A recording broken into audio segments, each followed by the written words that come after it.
officially Haitian Heritage Month and Haitian Greatness Televised, where we bring forth amazing Haitian Americans just dominating in their field. And I'm excited to bring my water from another mud. We got none other than DJ Stakz! Shake and bake! Shake and bake, baby. No, you didn't do it. Oh, I'm sorry. Shake and bake! It's going to be good. It's going to be a good day. So, Stakz. Talk to me. I know what you do. I call you the global DJ, inside a club, outside a club, festivals. Like, it doesn't matter the space, bro. You're going to get people rocking. I don't even know if that's still the right word, but you're going to get them jumping, buddy. Do something. So, for those, something good, though. Something good. Of course, something of good. course. For those always good. For those who may not be familiar with who DJ Stakz is, introduce yourself, please, friend. DJ Stakz, formerly known as the International Club King, but we're going to change that. Stichiz said we got to change that. Yeah, right there. no, it's not So we're that. going to change that. But, I mean, born and raised in Brooklyn.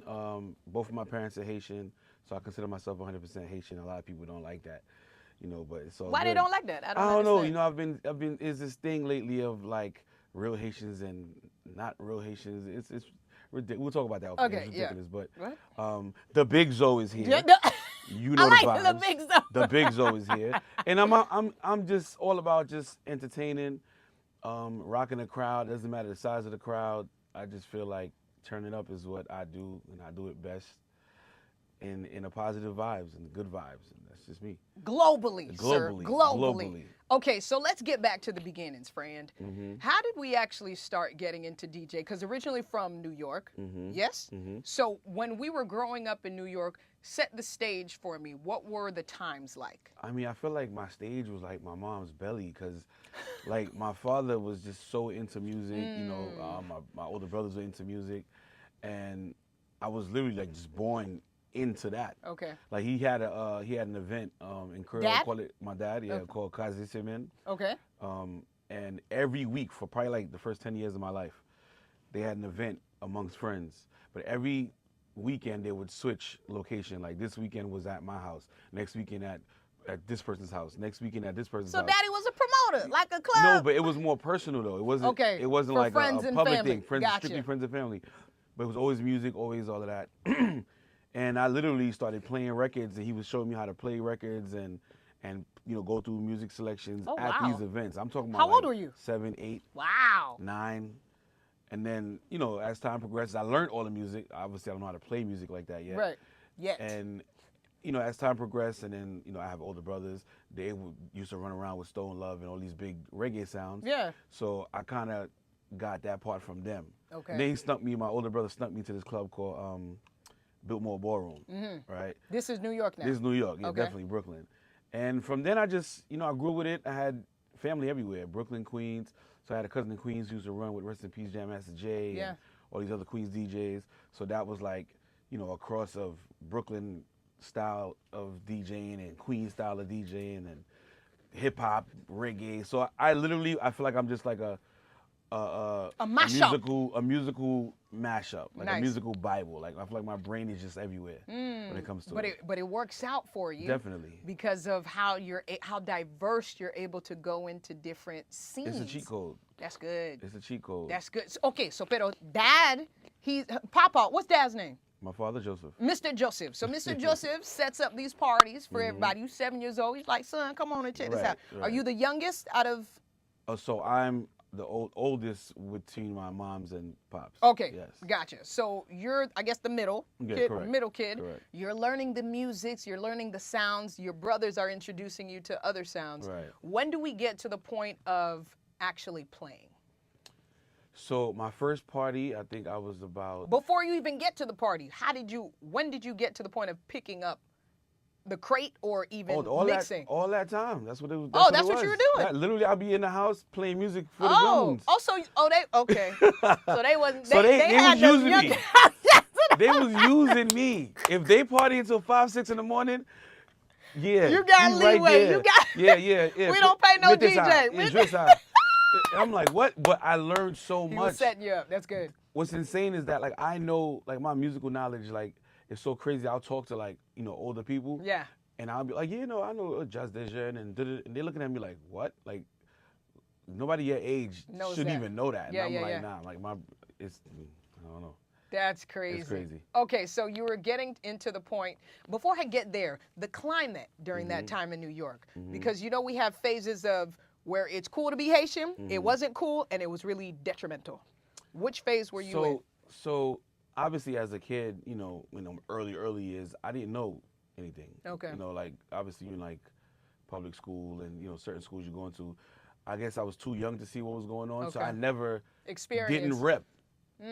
So it was like where there's kids that were in the school, you know, they had ESL back then and certain things where they like, oh, you know, they fronting they're not Haitian or they're from Canada or they're from France. I was always saying I'm Haitian, so I didn't see a problem with it. Okay. Because my brothers were so super like, yeah, we rep this. Okay. So by the time I got to like junior high Okay. and started understanding what's going on in high school, That yeah, there we was had our conflict. fights. And, yeah, Okay. yeah, we had our fights and we had all of that, but I never like had a problem repping it. So for you now, we're in this space where you're in the, I guess you can say the time frame of, it's okay to be Haitian, but No, there's it's still still a problem. conflict. Yeah, we getting the Haitian body Yoda, you getting the Okay. all that other stuff, but we was just rocking out. Like, How did you deal with it though? I mean, we was turning out. Oh. Like, we got into a lot of trouble. We got into a lot of trouble. Oh, okay. So how did we now transition into DJing? Tell me that story. I mean, so the DJing now, you know, I started taking it a little more seriously. We in high school, so now everybody has their little personal sound clashes and stuff like that. And I literally, like, we used to just go to my house. I had the turntables, I had everything. So my friends would come over and we would just be playing all day, like all day. And block parties, like stuff like that, like you know, the community type vibes.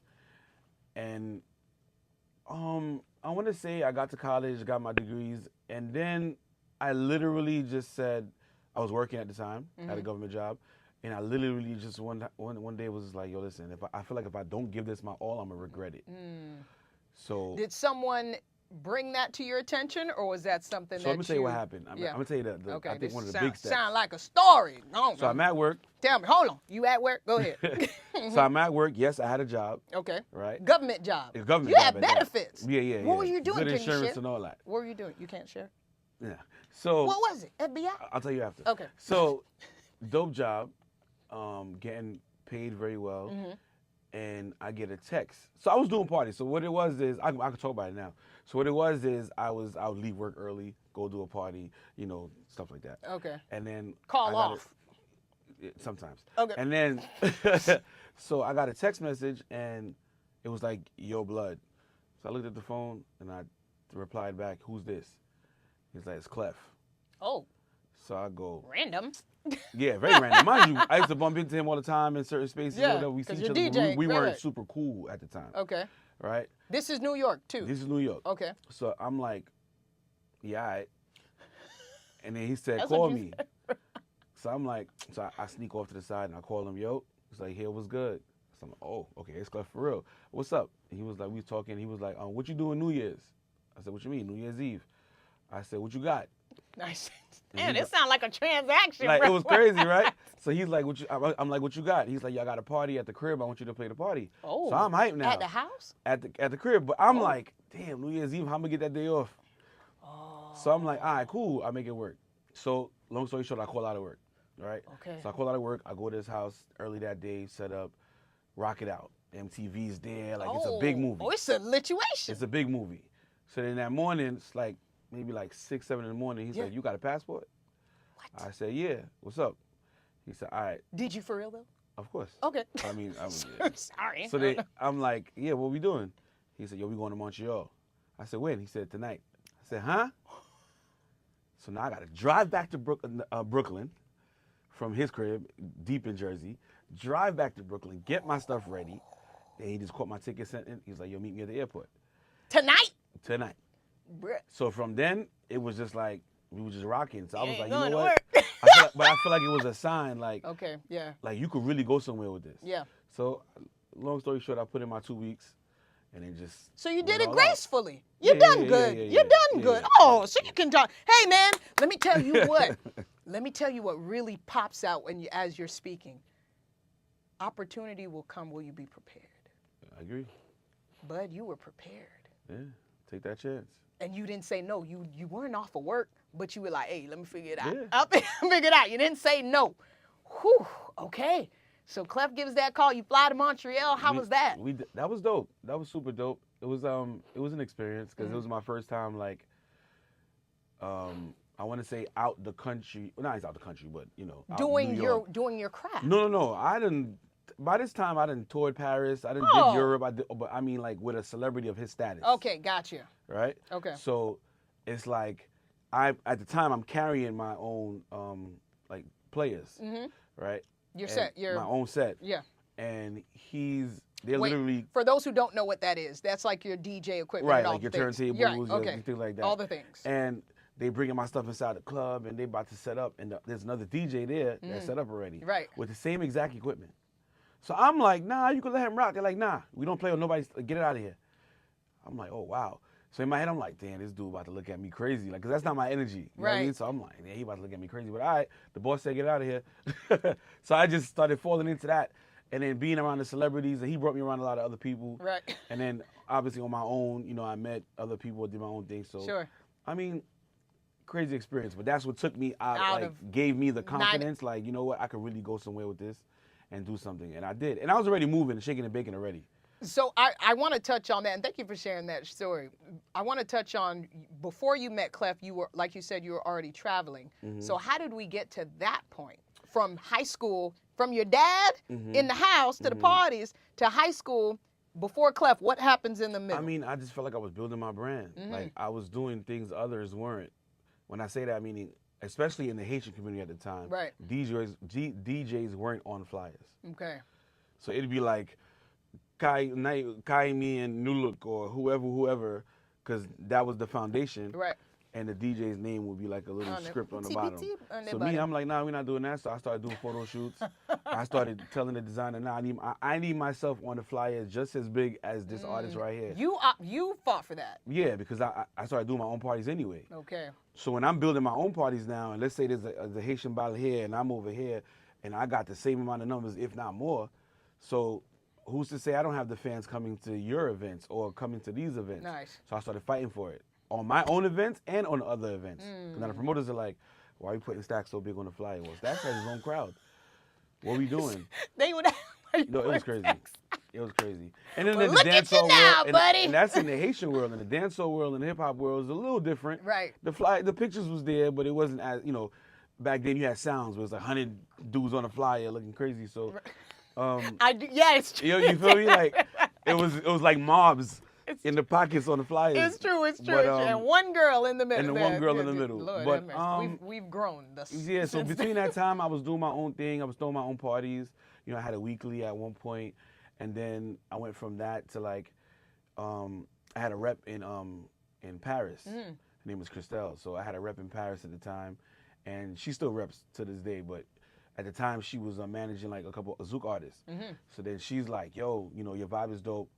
I got you these events over here. So she lined up like Paris, London, and a bunch of other stuff for me over there. So then I did that. And that's how just the international global travel Right. So started. from then, this is like 04. Wow. So from then, it was just like, oh, he's like ahead of the game. And, that's where we get global from, baby. Global, baby.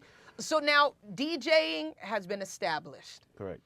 What were whatever that you're open and okay to share, what were some of the challenges that you faced even throughout your career as a DJ? Or even a Haitian man within this industry? Oh my God. As a Haitian, yeah. As a DJ that's Haitian, I don't call it a Haitian DJ, a DJ that's Haitian. Multiple challenges. One, like, I'm born and raised in Brooklyn, so the dance hall and hip hop is there. Right. But then every genre has their own kind of key players. Right. So it's like, yo, who is he to come over here and be nice with it? But it's like, oh, nah, but he's Haitian. So it started being like, oh, nah, he's Haitian. So like, why you got him in the middle of a big dance hall party? Because I'm playing with the Stone Loves and a certain, like the Steely Bashments and the big names. So it's like, oh, why is he here when, oh, he's Haitian? So they started trying to put me in a box. Then it's like, hold on, but I do the same things you do. I cut the same dubs. I'm into that culture. If not a little bit better. Yeah, I mean, a lot of my dubs y'all probably can't get. So you know, cheat codes. Right. So it's like, so I started feeling like it was a fight. What did that look like? It was just like, oh, Stakz on the bill? All right, cool. We gonna just rinse every song we could rinse and rah, rah, rah. Oh, he's Haitian. He gonna play some Haitian music. Because Haitian music at the time, first of all, Haitian music at the time in the clubs, in a regular club, was like it was non-existent. Okay. Right? It was one time I was to go play at this spot called Temptations. And my boy Ontrack, he was the resident DJ in there. Yeah. He's like, yo, I want you to come play Haitian music. And at the time, I'm playing all the big Haitian parties. Sure, sure. But I'm playing dancehall and reggae still. Okay. And zouk, but I'll play compa. And he's like, I want you to play compa. And I'm like, what? I'm like, in here? Dogs, this is like big signal playing. Right. Like. You set me up. He said, yeah, he's like, yo, bro, just take my word. Okay. I went in there, first record, Haitian record, inside blew up. So I'm like, what? I don't understand. But a lot of the dudes in there is Haitian. Okay. So that's when I started learning that because it's a dance hall party doesn't necessarily mean they're all Jamaican. Jamaican, that's good. Because it's a soca party doesn't necessarily mean they're all Trinidad or Grenada or like everybody listens to everything. So now me, I would walk into a club, didn't matter what type of club it was, I'm gonna play the hip hop, I'm gonna play the dance hall, but I'm gonna sneak a little compa in there. That's good. So I started like making that a thing. Nice. But in making that a thing, also, they try to put me in the box. Then earthquake happened. Then it was like, oh, Stakz, we need you here for 20 minutes of compa. Your crowd is not a 20-minute compa crowd. Like, it won't go that far. So it was a lot. Like, I think I went through a couple battles. How would you say you got through it, though, to where you can still remain Stakz and be consistent in what people know you for?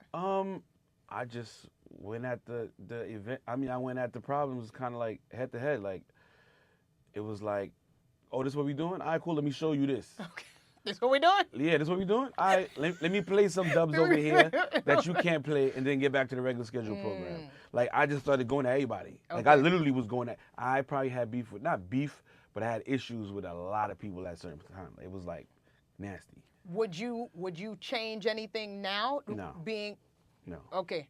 You would run the same play. Yeah, run the same play because at the end of the day, it's like, I think I showed no weakness. I learned from it, you know, and I showed everybody that, like, I'm not going nowhere. Right. All right. Well, buddy, you're higher. What do they say? Glory to glory, buddy. Glory to glory.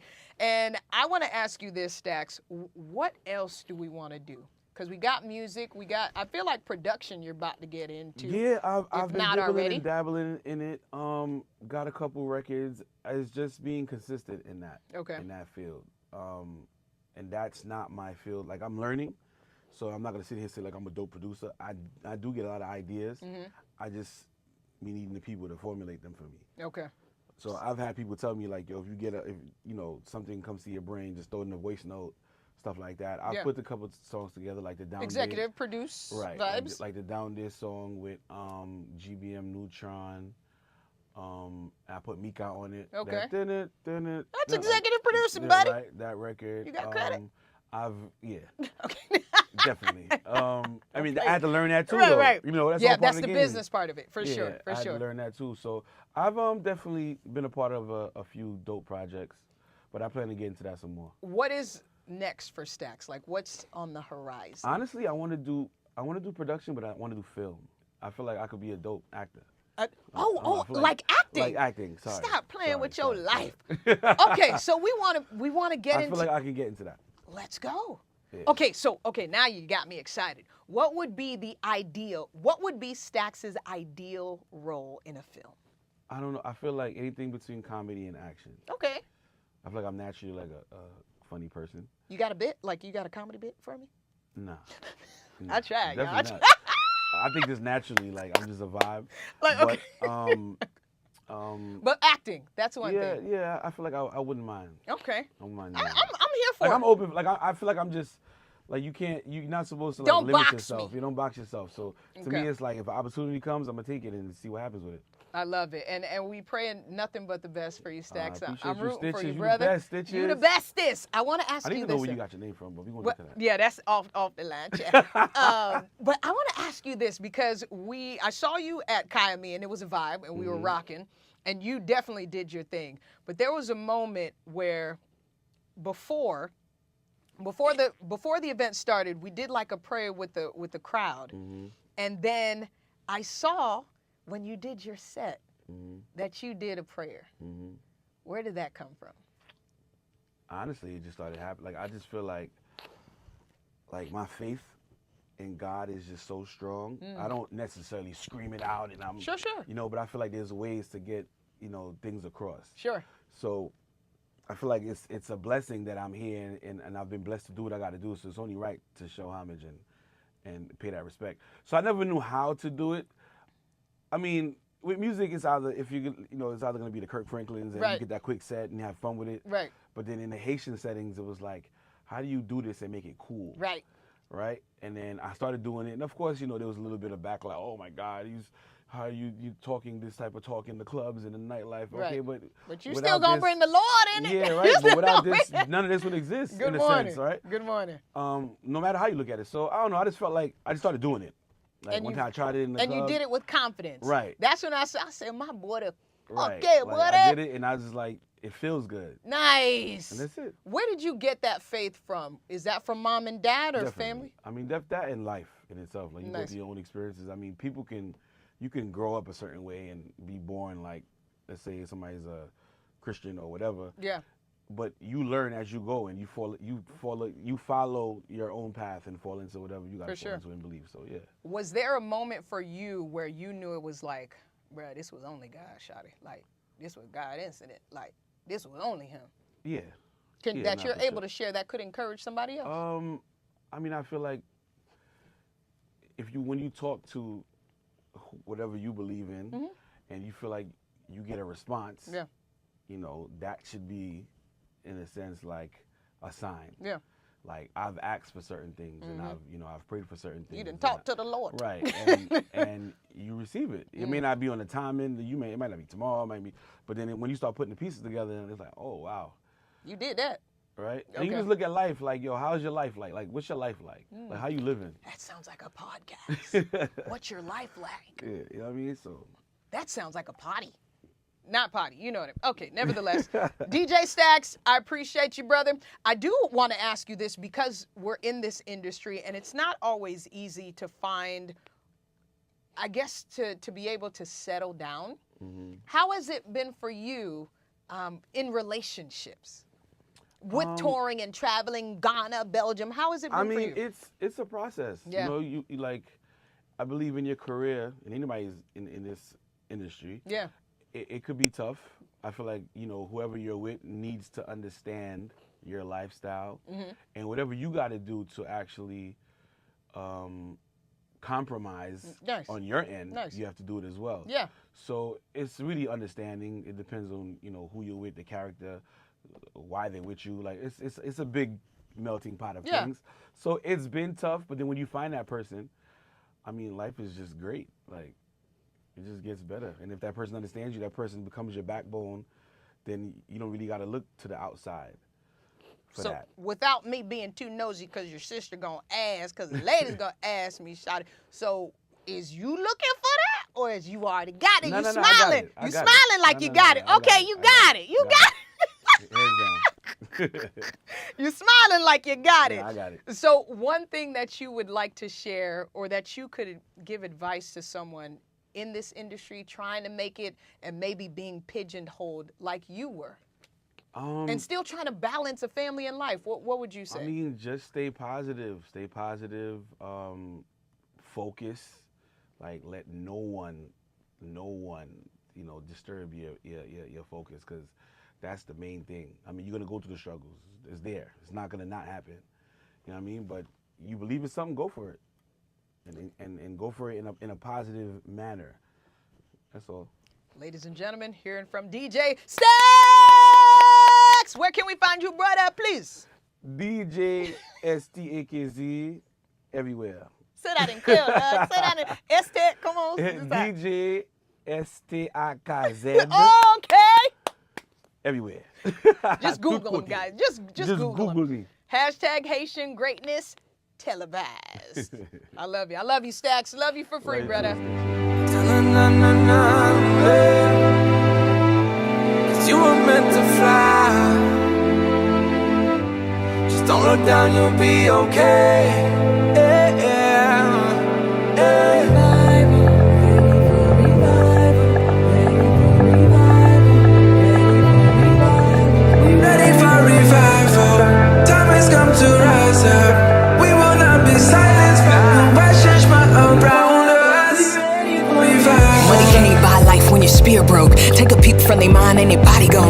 singing the same song now for too long. Take a paper, pen, and pad, go to school on them. But never stop being a student in this game, homie. A squared plus B squared, we see the result.